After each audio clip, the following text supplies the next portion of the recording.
अस्सलाम वालेकुम viewers, programme देख रहे हैं आप ब्रास टैक्स और मैं हूं आपकी होस्ट मारूफ कुरैशी। हमारे साथ मौजूद है हमारे एनालिस्ट जनाब ज़ैद हामिद साहब। अस्सलाम वालेकुम सर।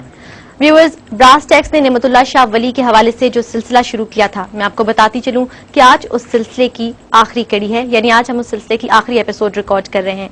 हमने इस तवील सिलसिले में जितनी भी प्रेडिक्शंस की, आज हम उनको कंक्लूड करेंगे। आइए जानते हैं जैद साहब कि आज लास्ट एपिसोड में वो हमें क्या बताएंगे। जी जैद साहब। देखिए मारूफ, जैसे आपने फरमाया कि ये नेमतुल्लाह शाह वली के सिलसिले का आखिरी प्रोग्राम है। हजरत नेमतुल्लाह शाह वली ने जो प्रेडिक्शंस की, ये वाज़े हम कर दें बात कि ये ना तो इल्म नजूम के तहत हैं, ना ये वो हिसाब किताब उस किस्म का है कि जिस तरह नजूमी करते हैं।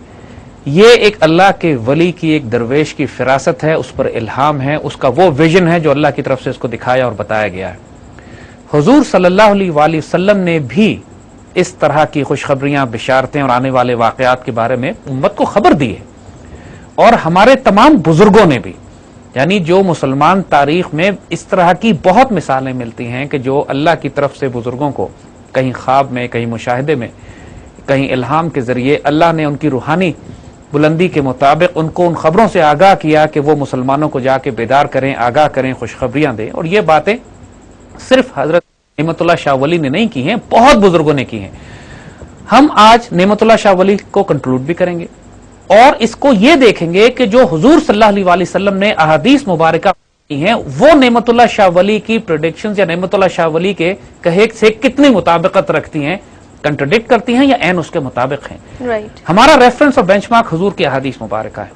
जो बात हुजूर की हदीस के मुताबिक होगी हम कबूल कर लेंगे, वो गलत हो ही नहीं सकती, और जो हदीस से मुखालिफत करेगी हम उसको रद्द कर देंगे। राइट। नेमतुल्लाह शाह वली ने वैसे तो जमाने के बिल्कुल आखिरी हद तक बहुत ज्यादा प्रेडिक्शंस की हैं, जिसके अंदर दज्जाल की आमद, उसके बाद एक बहुत बड़ी आर्मागेडन, एक बहुत बड़ी जंग जिसके अंदर, जिसको हरमजदून कहते हैं, जिसमें बेइंतहा इंसान मारे जाएंगे। आखिर में जाके वो इंग्लिस्तान और अमेरिका की तबाही का जिक्र भी करते हैं। और एक बहुत सिलसिला है तवील अरसे तक जिसके बारे में उन्होंने बातें बताई हैं कि आगे क्या होने वाला है, लेकिन वो हमारा मेन सब्जेक्ट नहीं है, हम उस तक नहीं जाएंगे।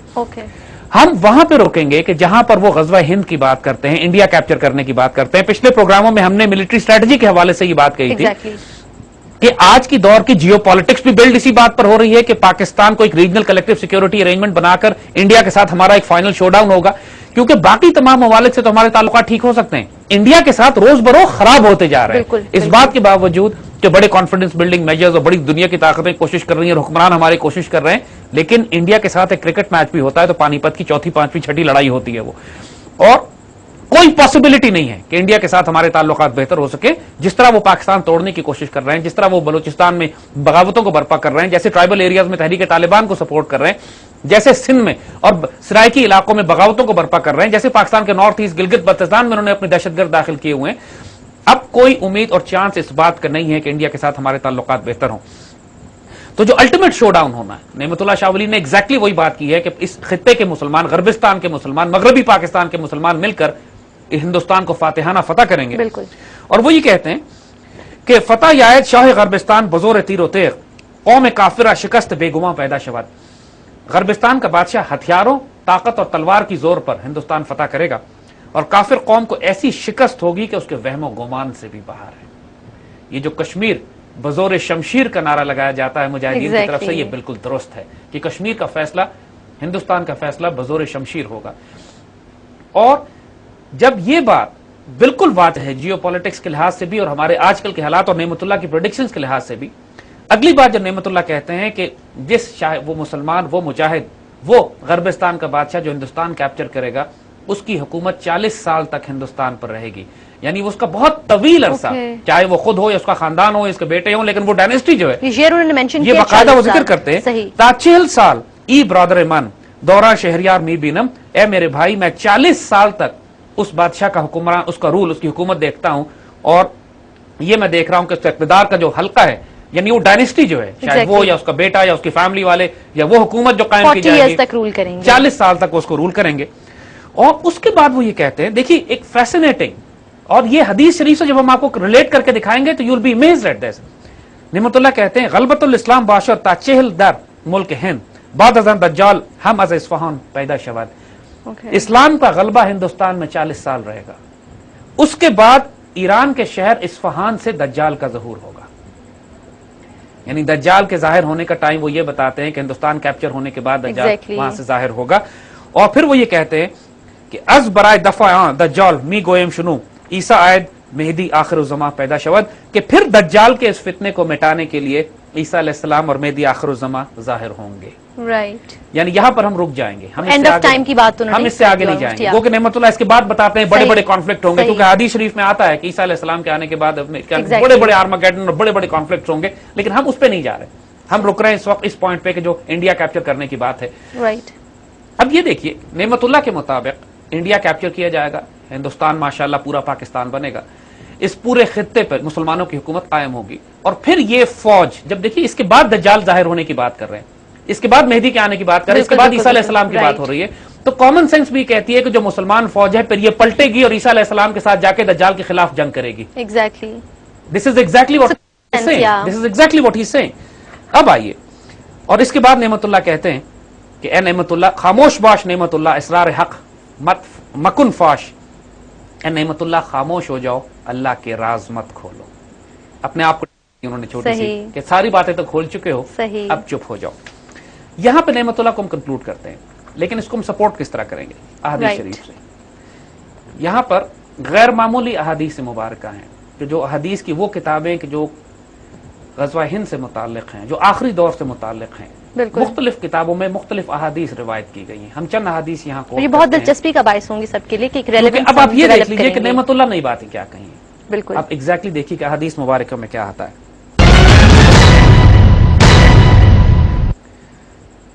یہ حدیث حضرت صفوان بن عمر سے مروی ہے. کہتے ہیں کہ انہیں کچھ لوگوں نے بتایا کہ حضور صلی اللہ علیہ وسلم نے فرمایا کہ میری امت کے کچھ لوگ ہندوستان سے جنگ کریں گے اور اللہ تعالیٰ ان کو فتح عطا فرمائے گا، حتیٰ کہ وہ ہندوستان کے بادشاہوں کو بیڑیوں میں پکڑ کر جکڑ کر لے کر آئیں گے. اللہ تعالیٰ ان مجاہدین کی مغفرت فرمائے گا. جب یہ پلٹیں گے، واپس آئیں گے یہ مجاہدین، تو شام میں عیسیٰ علیہ السلام کو موجود پائیں گے. اب دیکھیے یہ بات بالکل کلیئر ہے کہ اس میں انہوں نے وقت کا تعین نہیں کیا ہے، ہندوستان کیپچر ہونے کے کتنے سال کے بعد ہوں گے، لیکن واقعی کا سیکوینس ایگزیکٹلی وہی ہے. بالکل سیکوینس وہی ہے کہ پہلے ہندوستان کیپچر کیا جائے گا، پھر یہ لوگ یہاں ٹھہریں گے، اس کے بعد کچھ عرصے کے بعد یہ عیسیٰ علیہ السلام کی مدد کے لیے فلسطین جائیں گے، یا دجال ظہور ہوگا. اس کو مور ڈیٹیل میں یہاں پر بتا دیا گیا. ایگزیکٹلی وہی بات ہے جو نعمت اللہ شاہ ولی فرما رہے ہیں. ایک اور حدیث ہے، یہ جو حضرت نعیم بن حماد نے اپنی کتاب الفتن میں روایت کیا ہے، اور یہ حضرت ابو ہریرہ رضی اللہ تعالیٰ عنہ سے روایت ہے. فرماتے ہیں حضرت ابو ہریرہ سے روایت ہے کہ حضور نے فرمایا کہ تمہارا ایک لشکر ہندوستان سے جنگ کرے گا، اللہ ان مجاہدین کو فتح عطا فرمائے گا، حتیٰ کہ مجاہدین اس ہند کے بادشاہوں کو بیڑیوں میں جکڑ کر لے کر آئیں گے. یہ بالکل ذکر انہوں نے کیا تھا، بیڑیوں کا بھی انفیکٹ کیا، بیڑیوں کا بھی ذکر انہوں نے کیا تھا. اللہ تعالیٰ اس جہاد عظیم کی برکت سے مجاہدین کی مغفرت فرمائے گا. پھر جب وہ مسلمان واپس پلٹیں گے تو عیسیٰ علیہ السلام کو شام میں پائیں گے، یعنی دجال کا ظہور ہو چکا ہوگا. وہ ایگزیکٹلی وہی سیکوینس ہے. حضرت ابو ہریرہ نے فرمایا کہ اگر میں نے وہ غزوہ پایا تو اپنا نیا اور پرانا سب مال بیچ دوں گا اور اس میں شرکت کروں گا. جب اللہ تعالیٰ نے ہمیں فتح عطا فرما دی اور ہم واپس پلٹے تو میں ابو ہریرہ آزاد ہوں گا، جو ملک شام میں اس شان سے آئے گا کہ وہاں عیسیٰ ابن مریم کو پائے گا. یا رسول اللہ، اس وقت میری شدید خواہش ہوگی کہ میں ان کے پاس پہنچ کر انہیں بتاؤں کہ میں آپ کا صحابی ہوں. حضرت ابو ہریرہ کی خواہش تھی کہ شاید ان کی زندگی میں یہ ہو اور وہ ہندوستان کیپچر کریں، پھر واپس پلٹیں اور عیسیٰ علیہ السلام سے ملے اور ان کو بتائیں کہ میں حضور کا صحابی ہوں. اس راوی کا بیان ہے کہ حضور صلی اللہ علیہ وسلم حضرت ابو ہریرہ کی اس بات پر مسکرا پڑے اور مسکرا کے فرمایا بہت مشکل یعنی آپ کے ساتھ نہیں ہوگا یہ. اس حدیث کو نعیم بن حماد نے اپنی کتاب الفتن میں روایت کیا ہے. حضرت صوبان سے روایت ہے، حضور نے فرمایا کہ میری امت میں دو ایسے گروہ ہوں گے جنہیں اللہ نے محفوظ کر دیا جہنم کی آگ سے. ایک وہ جو ہندوستان پر چڑھائی کرے گا، دوسرا وہ جو عیسیٰ علیہ السلام کے ساتھ ہوگا، عیسی ابن مریم کے ساتھ ہوگا.